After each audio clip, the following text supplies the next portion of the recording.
95% מהעולם מתלונן תמיד, לא משנה המוצר שלך הכי טוב בעולם.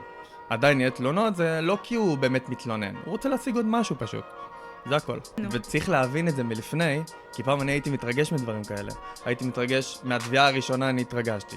מהפידבקים הראשונים אני התרגשתי. לא טוב התרגשתי, לא הבנתי למה.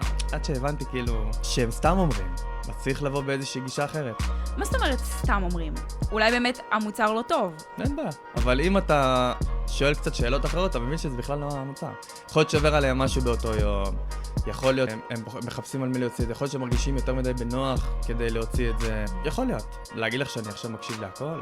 ממש לא. אז איך אתה מעביר דבר כזה, ואתה לא מקשיב לזה? מעביר נושא. או שאני מוכר משהו באותו שיחה, כדי לשנות בכלל את המחשבה הזאת של חוסר, כי ברגע שמישהו בא אליך בחוסר ואתה בא למכור לו, כל השיחה משתנה לחלוטין.